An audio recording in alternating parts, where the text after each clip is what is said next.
put your hands together for Paymon Salahshoor.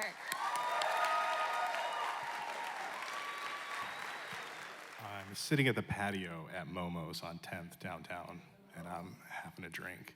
And across from me is this young man named Jay.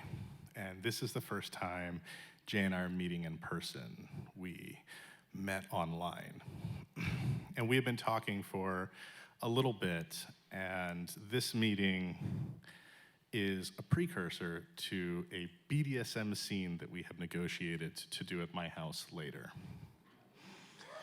And I'm sort of rolling my eyes as he's telling me this story of how many other encounters he's had with meeting doms on Grindr and other various places on the internet. And he has not had a lot of luck. And unfortunately, there's a whole bunch of guys out there that watch 50 Shades of Grey or see something in porn and they're just like, I'm a dom now. And there's a lot that goes into a negotiation, and that's exactly what it is, because you need to know a lot of things before you beat someone. And we had talked a lot, and he was into some really kinky shit. And so am I, so everything was great. And we had negotiated for like a week or two through text, and this meeting was sort of like to kind of go over everything and do some last minute talking.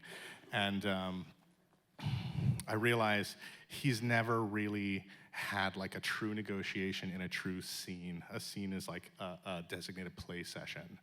And so I'm like, okay, I've done this a few times. I'm gonna show him a really good time. And you know, he had told me that he met this one dom, I like to use parentheses for that type of dom, who like invited him over and they were gonna do some flogging, and the guy was just not really a dom, didn't know what to do. And so Jay ended up hitting him. And that's, when you're a sub, when you're a bottom, and you were in that mindset and suddenly that happens, you're just kind of like, okay.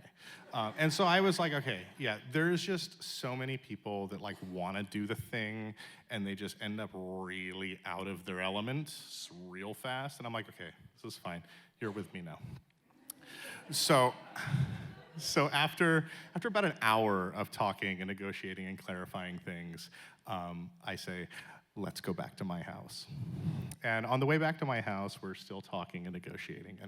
And I had told him, I said, make sure you eat and drink, because I've learned from my past experiences, and I know that that's a thing that you need to do.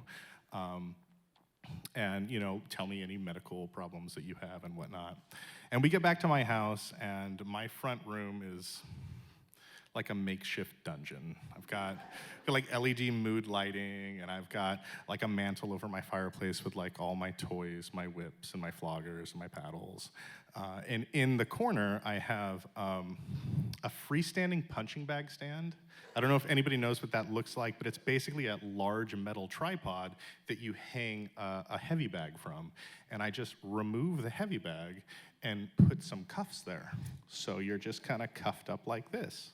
And that's where I like to beat you. And so we're sitting on the couch, and I'm showing him all of my implements. And I call them implements because toys are for sexy things and implements are for pain things. He gets naked, and he's very attractive. He's probably 5'8", 165 pounds. He's got this like sandy blonde hair, total surfer boy with this baby face. And he's got real soft-spoken. And I get him cuffed up, and he's facing the wall. And eventually I put a blindfold over him because my roommate has a big poster of Khal Drogo on the wall. And so I'm like, well, I put a blindfold on you so you can just like focus on what's happening.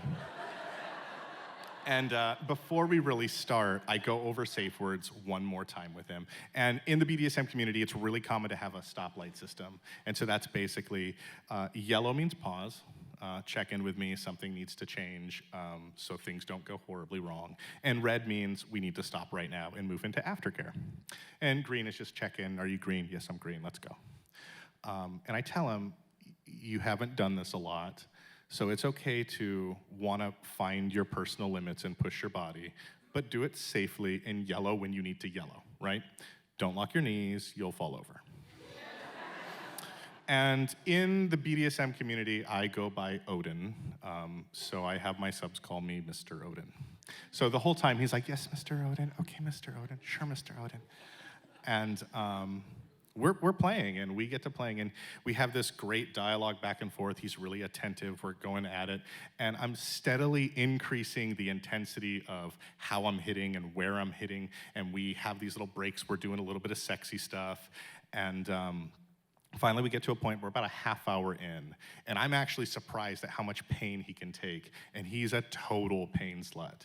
And I'm like, okay, so this is what we're gonna do. I'm gonna get the whip now. Yes, Mr. Odin.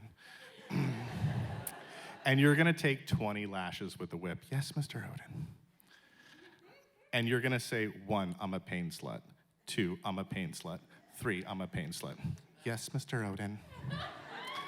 And we start doing it, and at about 7, I'm a pain slut, he goes, Mr. Odin, I think I need to yellow on my back now. Oh. Okay, we found his limit, right? We found his limit, so I throw the whip over my shoulder, and I'm walking up to him. And he's facing the wall, so I walk up from behind, and I put my arm around him. And as soon as I do, I go, Jay, are you okay? And he goes, and he collapses. And he's hanging from these like awesome leather cuffs that I have. And so his whole body weight is just on his wrists. And I'm like, oh boy. Oh, his legs gave out. So I grab him around his waist and I lift him up and I bring him back to his legs and I set him down and he goes, ugh. And I'm like, oh, it's not just his legs. He's passed the fuck out. And I'm like, wait a second. Now I'm in an element where I'm way out of my element. We didn't talk about this. And I'm like trying to lift him, and like I can't lift him and unhook the carabiner at the same time. So I'm like, fuck. And this is where like panic sets in because I'm like, Jay, I'm like wiggling around trying to move his head. His head's just flopping, like his eyes are rolled back. He's dead weight. I'm like holding it. I'm like, holy fuck. So then I have like a flood of thoughts in my head, right? And the very first thing is, God fucking damn it, Paymon. Because now I'm not Odin. Now I'm in emergency mode. I'm back to being Paymon. I'm like, why didn't you use rope? If you use rope, you can always have a pair of shears and you can cut the rope. And then I have this whole inner monologue of like hating myself for not using rope. And then I'm like, cut that out, Paymon. You're a good dom. Lots of doms use leather cuffs. Lots of doms use carabiners. So I'm like, okay, well, fuck it. This is a situation I'm in, and what the fuck do I do? And so I'm trying to think, like, what do I do? What do I do? And I'm lifting, and I'm doing the thing, and I'm lifting, I'm doing the thing. And finally, like, I don't know, something happened, something clicked, like 5th grade physics or geometry. I'm like, oh, it's a tripod? It's a triangle? I can fucking tip it on its side. Okay, so I'm like, all right, so this is what I'm doing. So I'm like grabbing him, and I'm like pulling backward, trying to like get it to tip. And as that's happening, I have this thought in my head. I'm like, what if he's dead? Because like, he was awake and alert in there, and suddenly he was, and I'm like, what if I killed this man? What if I didn't kill this man and he had some like heart problem or brain aneurysm and it's not my fault, but regardless, he's at my house. And then I have this like escalation thought where I'm like, I have a naked fucking man, blindfolded, and we did sexy stuff. So he's got a fucking cock ring on and a butt plug in, and I'm trying to pull him down. And I'm like, what if the cops come? Like, so then I started thinking, fuck, I've killed a man. I've killed him. Like, I'm gonna go to jail. I'm gonna need to call a lawyer. I don't have a fucking lawyer. I don't know a fucking lawyer. I'm gonna have to call my brother. Yeah, buddy, yeah, I'm in jail. Yeah, I killed a man doing sex shit. And so I'm just freaking the fuck out. I don't know what the fuck to do. Totally out of my element. And I finally, like, I'm pulling him down, and I'm flinging the blindfold off of him and like reaching around, taking the cock ring off of him.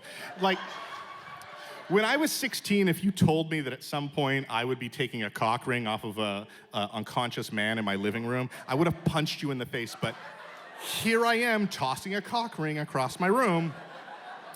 And I finally get him down to the ground, and as soon as I get him to the ground, he comes to. And I'm like, oh, fucking thank God. I want you all to know that that whole thing took like 20 seconds. So like, so many thoughts in my head in just 20 seconds, okay? And then I'm just like, okay, rescue mode. How the fuck do I handle this? How do I make sure that he's got like a huge problem? And when you get into like a panic state, your brain just starts sifting through all of your memories and all of your knowledge, trying to find some relevant information. And I had none. The one thing that came into my head was Baywatch. Like 2 weeks before I started working out, and that was my show that I watched while I was working out. And like, okay, rescue situation, that's what I was thinking. And suddenly, the fucking theme song just in my head, just, I'll be there for you. And I'm like, Jesus, fuck, that's all I got? That's all I got. And he comes to, and he's like, did I pass out? And I'm like, yeah. And he's like, did I bring that down? No, I brought you down. And then he starts crying, and I'm like, oh my fucking God, I can't do that. And he's just like, I'm so embarrassed, you're never gonna wanna play with me again. And I'm like, hold on, buddy. Let's make sure you can breathe and don't have brain damage. And so like, the Baywatch thing is going on in my head, and I'm just like, what do I do? So I'm asking him all the paramedic rescue questions, like, do you know what day it is? Do you know what your name is? I didn't want to ask him if he knew who the president was, because he had already gone through an ordeal, and I didn't want to make him depressed. And so I let him lay down for a little bit, I get him a glass of water, I help sit him up, and then, fucking David Hasselhoff, just slow motion running, I'll be there, comes and says, Paymon, you need to do the pen thing. And I'm like, what the fuck is a pen thing? And he's like, in my head, I'm like, oh yeah, like anytime you're trying to check someone's like cognitive response, you have them follow a pen or your finger. I don't know what the fuck that does. I don't know what it does. All I know is if this fucking kid can't do it, he's going to the hospital. So I'm grabbing a pen, and I'm like, I saw this in a show once. Follow the pen, and he's following the pen. He's fine. He's doing okay. And we go into the other room, and the scene is over. I'm trying to make sure he can breathe, and he's trying to cuddle me and stick his head in my armpit. And I'm like, no, buddy, sit up straight, breathe, get some oxygen. And we sit and we watch Deep Space Nine for about 45 minutes. Because what else do you do after you pass out from getting beat? And things start to, he's clearly doing better. He's clearly doing okay. Things start to get super sexual. And then I blow him and take him home. But in the next week or so after that, I'm reflecting by myself. I'm talking to clients. Many of my clients are medical professionals, by the way, and being in Portland is fantastic because you have a lot of gay medical professionals. So when you tell them that you beat someone in your living room, they're just like, yeah, cool. And this is what I concluded. For a minute, I was like, I'm that bad Dom. But I did every risk mitigation thing that I could do, and things still happen. And that's my takeaway, is no matter how much risk mitigation you do, shit can still happen that you don't expect. And so my new goal for 2019 is to get CPR certified, get a little first aid, because doing BDSM, we are never gonna be able to eliminate risk. You're only gonna be able to mitigate it. You're never gonna make it safe. So at some point, I may have something like this happen again, and my brain is gonna get flooded with a bunch of thoughts again, and I don't want the most relevant piece of information to be, I'll be there